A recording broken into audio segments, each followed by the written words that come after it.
सरकारी विभाग में नया वैकेंसीज का नोटिफिकेशन टेक्निकल डोमेन के कैंडिडेट्स के लिए जारी हो चुका है। अगर आपके पास भी टेक्निकल क्वालिफिकेशन है जैसे कि बीई, बीटेक या फिर बीएससी इंजीनियरिंग, तो आप इस एप्लीकेशन के लिए अप्लाई कर सकते हैं।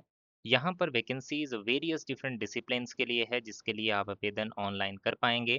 इसमें बात करेंगे कि क्या क्या क्वालिफिकेशन क्राइटेरिया है, कैसे आपको आवेदन करना है, प्लस जो सिलेक्शन का प्रोसेस है, आपका सिलेक्शन कैसे होगा ये भी जानकारी आपको दूंगा। अप्लाई कैसे करना है और क्या क्या इसमें आगे की फर्दर इंफॉर्मेशन रहेगी वो भी सारी डिटेल्स आपको मिलने वाली है। तो इसमें आपको सबसे पहले बता दूं अगर तो जो पोस्ट जारी की गई है वो है असिस्टेंट इंजीनियर की। असिस्टेंट इंजीनियर की ये जो वैकेंसी है ये जारी की गई है Mangalore refinery and petrochemicals limited के द्वारा, जो कि एक सब्सिडियरी है ओएनजीसी लिमिटेड की, यानी कि oil and natural gas corporation limited की। E2 ग्रेड की ये वैकेंसीज जारी की गई हैं इस ऑर्गेनाइजेशन में। ये organization schedule A mini Ratna central public sector enterprise है और भारत सरकार के अंतर्गत कार्य करने वाली एक ऑर्गेनाइजेशन है, जहां पर आपकी various different post various different disciplines में जारी की गई हैं। यहाँ पे डिफरेंट डिफरेंट पार्ट्स में वैकेंसीज को जारी किया गया है। अब यहाँ पे अगर बात करें पार्ट ए की वैकेंसीज की, तो पार्ट ए की वैकेंसीज हैं मैकेनिकल और इलेक्ट्रिकल के लिए, और पार्ट बी में वैकेंसीज हैं केमिकल के लिए।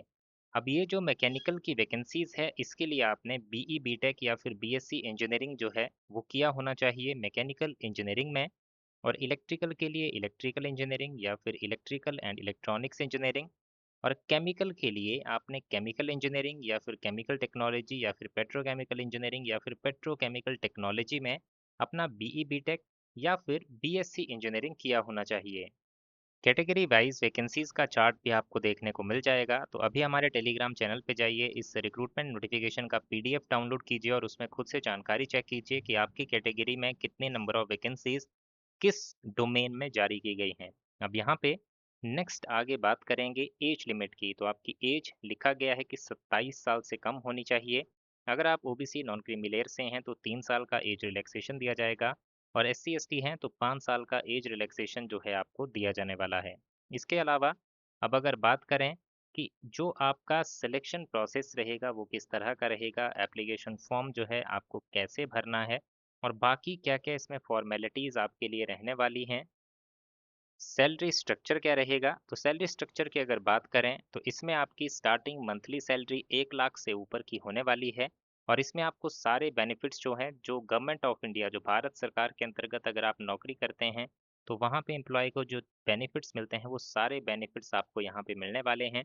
एक अच्छी खासी इसमें सैलरी आपको मिलेगी, और साथ ही साथ यहाँ पे बताया गया है कि जो आपकी क्वालिफिकेशन मांगी गई है यानी कि बीई, बीटेक या फिर बीएससी इंजीनियरिंग, 4 साल का कोर्स आपने किया होना चाहिए। जिन्होंने 5 साल का BE, BTech plus ME, MTech integrated dual degree किया हुआ है वो भी यहाँ पे एप्लीकेशन फॉर्म भर सकते हैं।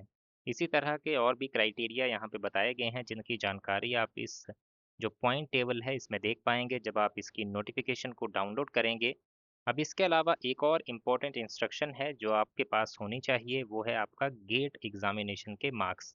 तो गेट 2026 का एग्जामिनेशन आपने दिया होना चाहिए और उसका वैलिड गेट स्कोर आपके पास होना चाहिए, मैकेनिकल इंजीनियरिंग या फिर इलेक्ट्रिकल इंजीनियरिंग या फिर केमिकल इंजीनियरिंग का। और सिलेक्शन प्रोसेस पे अगर आएँ तो सिलेक्शन प्रोसेस में सबसे पहले आपके गेट स्कोर के बेसिस पे आपको शॉर्टलिस्ट किया जाएगा, और उसके बेसिस पे आपको बुलाया जाएगा ग्रुप डिस्कशन और पर्सनल इंटरव्यू के लिए, और इसी के बेसिस पे आपका फाइनल सिलेक्शन जो है किया जाएगा। एप्लीकेशन फॉर्म भरते समय एप्लीकेशन फीस भी आपको पे करनी होगी जो होगी 118 रुपये की, और अगर आप रिजर्व कैटेगरी से बिलोंग करते हैं तो आपके लिए फ्री ऑफ कॉस्ट ये एप्लीकेशन फॉर्म भरा जाएगा।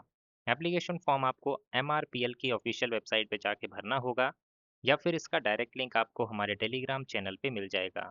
इसमें आपको अपने जो स्कैंड कॉपी होगी सिग्नेचर की वो अपलोड करनी होगी, गेट स्कोर कार्ड, अगर आप रिजर्व कैटेगरी से हैं तो अपना कास्ट सर्टिफिकेट, और आपके रीसेंट पासपोर्ट साइज फोटोग्राफ की कॉपी आपको अपलोड करनी होगी। तो इस तरह से पूरा इसका प्रोसेस जो है इसमें रहने वाला है।